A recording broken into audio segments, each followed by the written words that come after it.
What's up, everybody, and welcome back to Common Sense, where common minds come together because... It's been so long. What would we be saying? I don't know. Common sense ain't common. Something like that.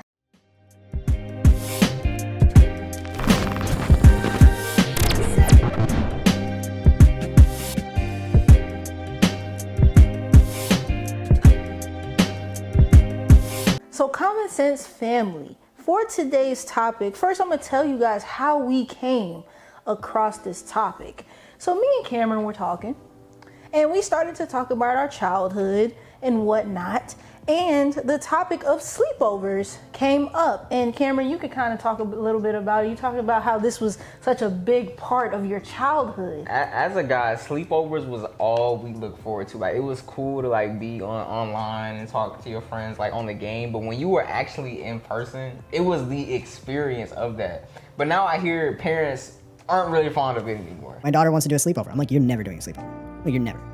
Like, the statistics on what happens at sleepovers is mind-blowing to me. I don't understand how any father, I'm saying this, I don't understand, and I hope they clip this, I don't understand how any father would ever allow their daughter, knowing what we know now with the data, would ever let their daughter or son go and do a sleepover. I don't care how much you trust someone, I don't care what it is, it takes one time. It takes one time. And the data is insanely scary. And so sleepovers definitely were a big part of my childhood as well. I had fun at tons of sleepovers.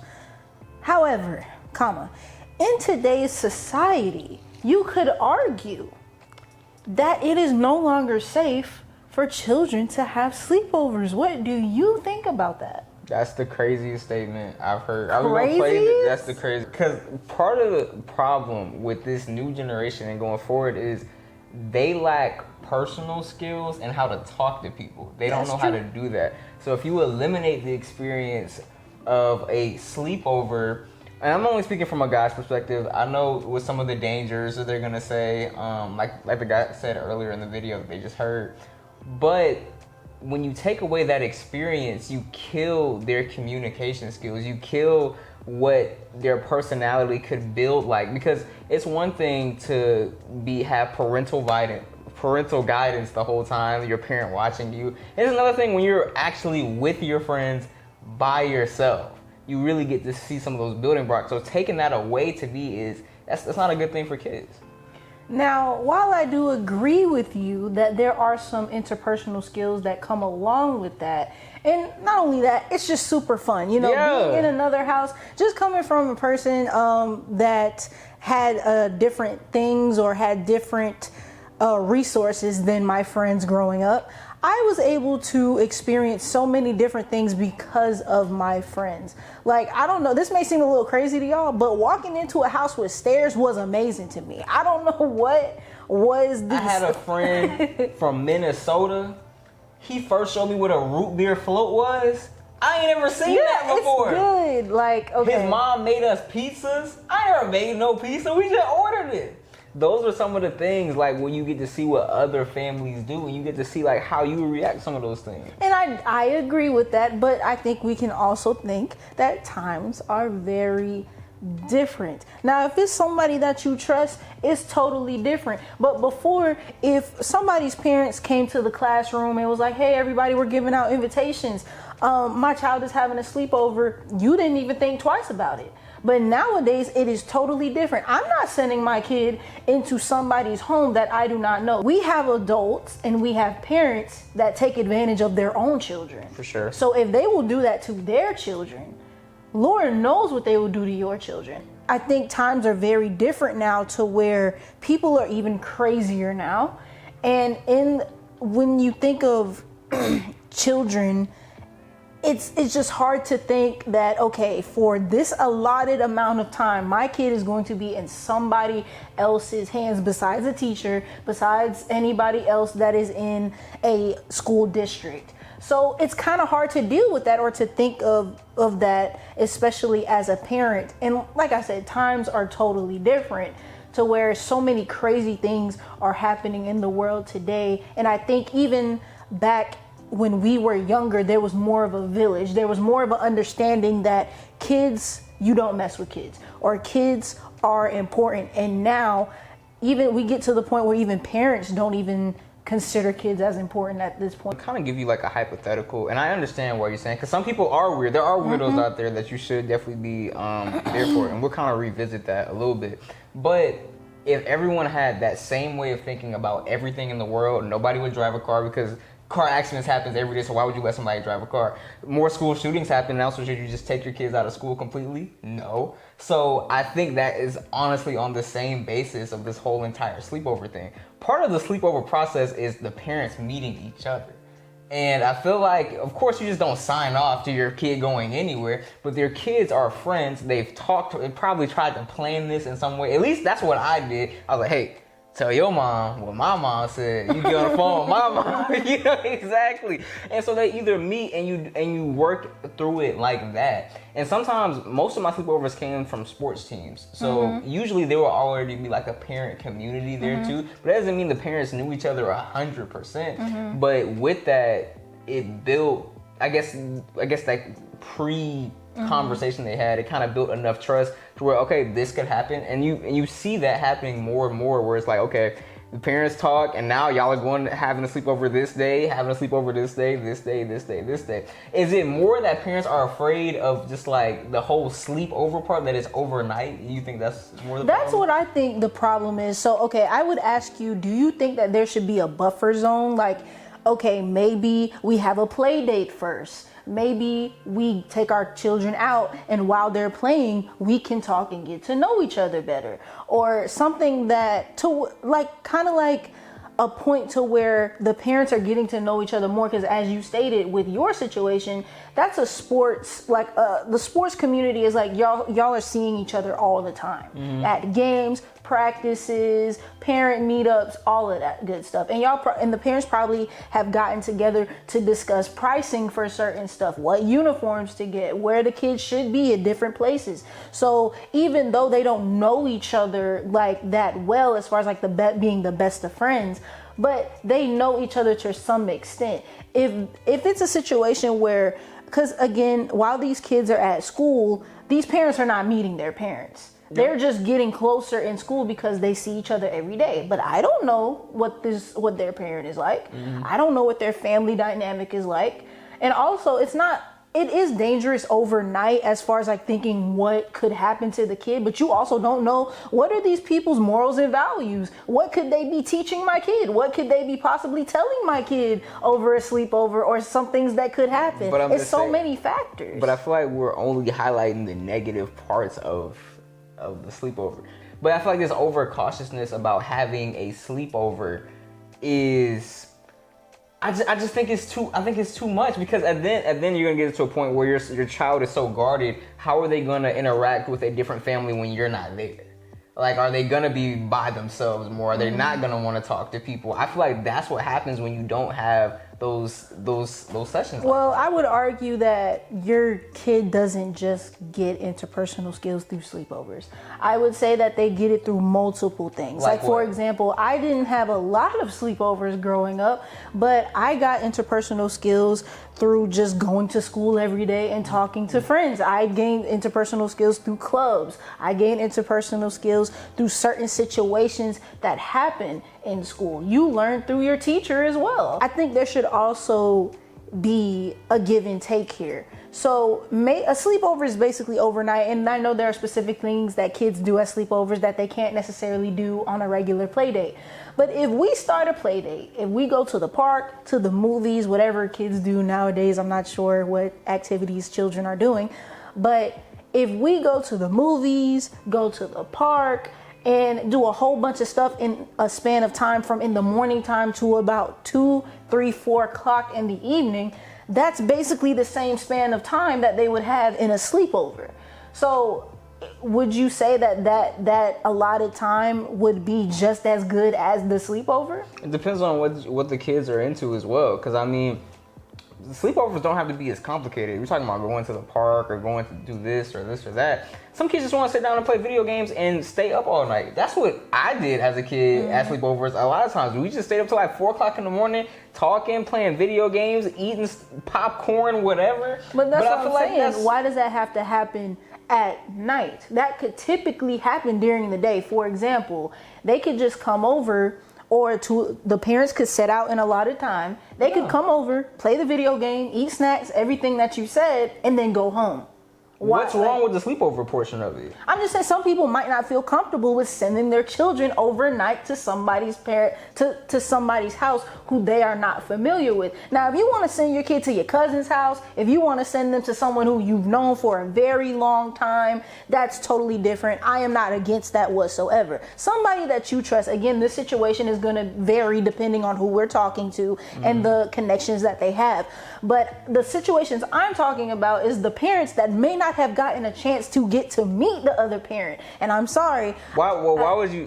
Well, that's already a problem in itself. Because then why are you sending your kid to someone you ain't really meet yet? That's my point. That's what I'm saying. But the majority of this, I feel like, is parents just not being even okay, even if they meet the other parent. No, I'm not stating that. I'm saying you have to use discernment in this situation. This is why I say you as a parent have to calculate and use your experience that you've had with this person to base off of whether you trust this person or not.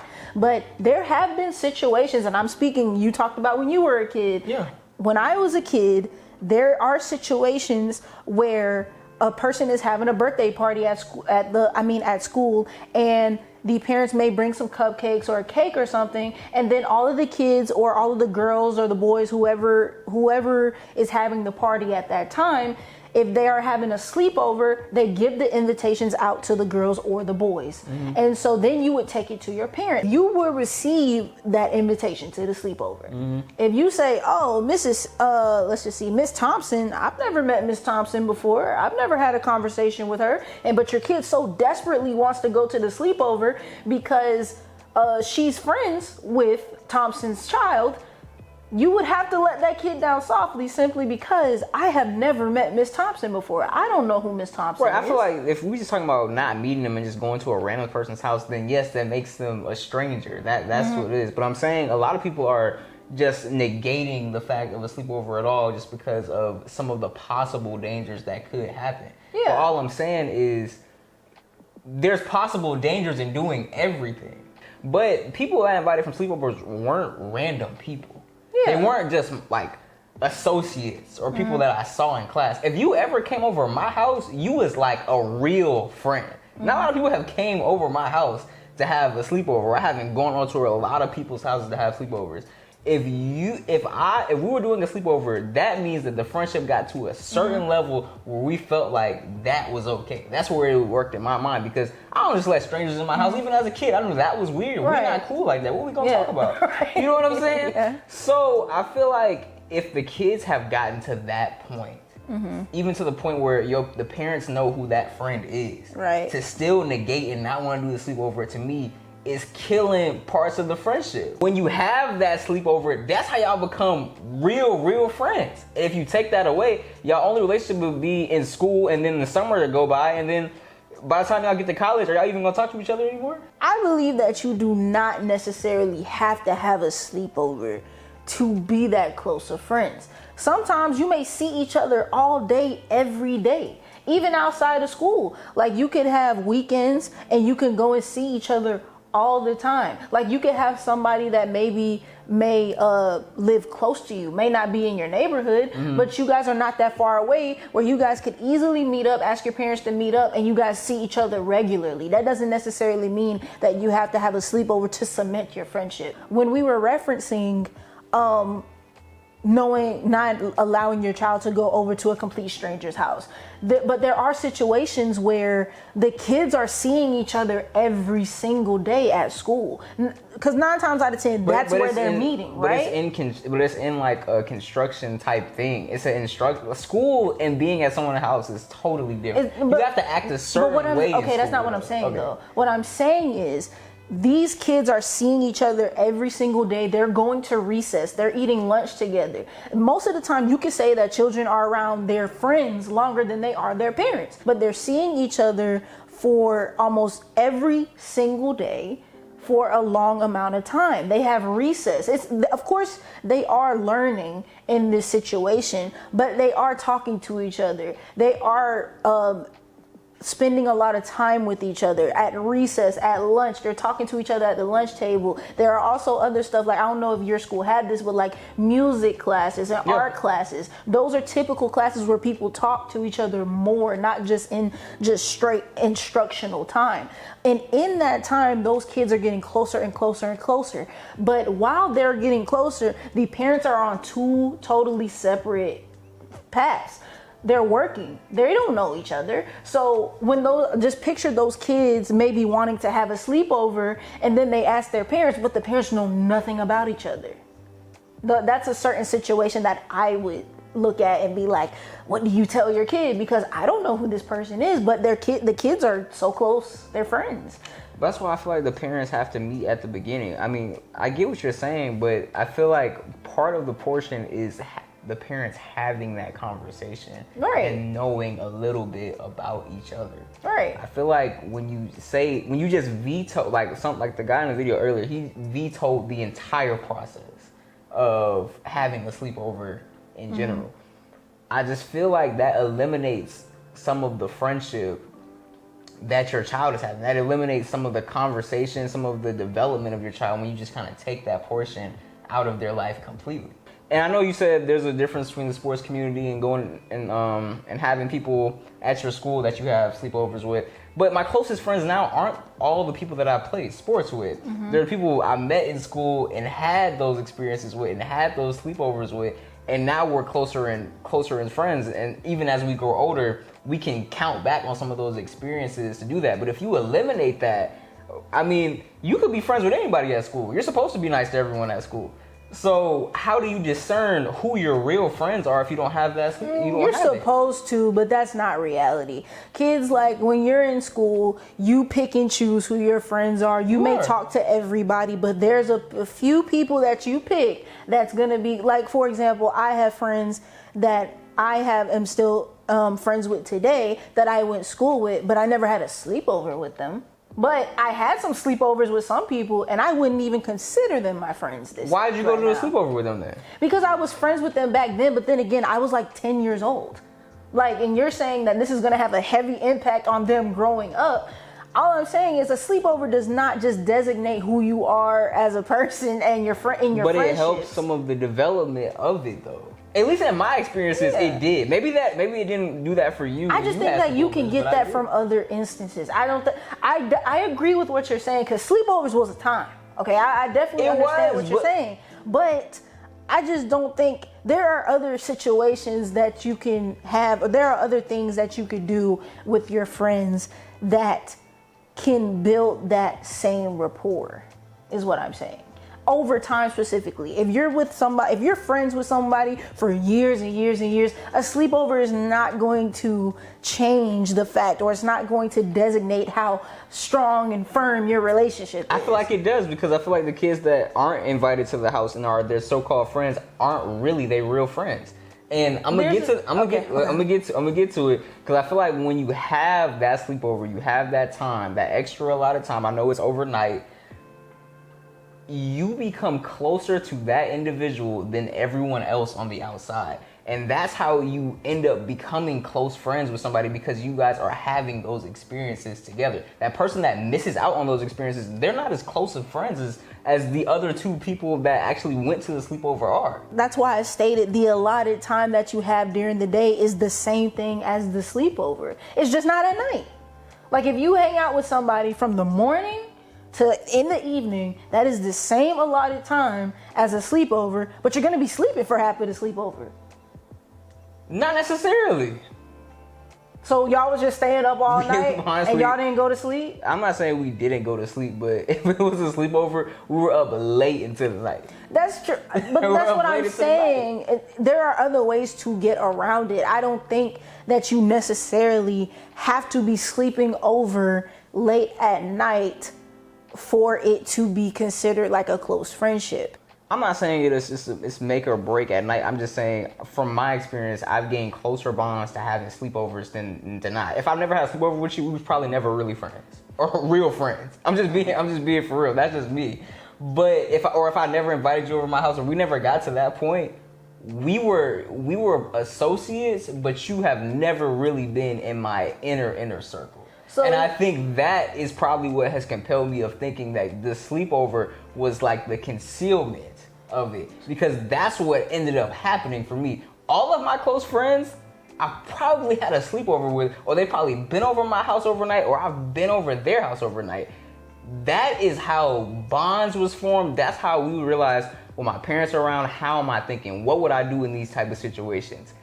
Those are the things that happen at sleepovers. And I feel like when you don't have those, how close really are y'all? So would you say there's a difference between going over to someone's house and sleeping over? Because you said it's either they slept over, or they came over to your house. What if said parent was like, oh, you could come over for a certain amount of time and I can be over there as well, and then we go home? Yeah, I've had neighbors like that, and we've never been real friends. Like, we've never been real close friends though.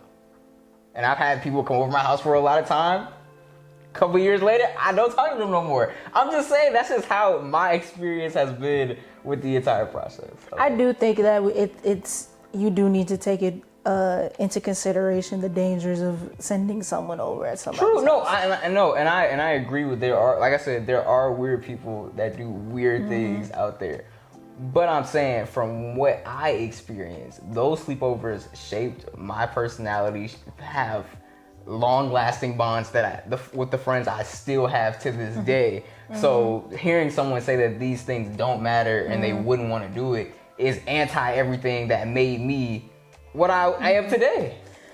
That's just me though. I accept your experience. We all have different experiences, but at the end of the day, if you are a parent and you have a child, use discernment to figure out if you trust this person. If you don't trust that person, don't send your kid over at the house. Make their parents talk to your parent. That's how we used to do it back in 2008. It's 2026, folks. I'm just saying, back in 08 though. That's how we was doing it. That's how it was to me. But if you're on either side, please let us know if you had sleepovers and you enjoyed them. If you have kids or looking to have kids and you think that sleepovers aren't a thing you should do anymore, definitely put it in the comment section. Tell us why. Also, you guys, if you have anything else that you would like us to talk about, we talk about everything. We talk about hot topics, anything that is popular in pop culture. We talk about anime, we talk about sports, everything. And this will coming back next week.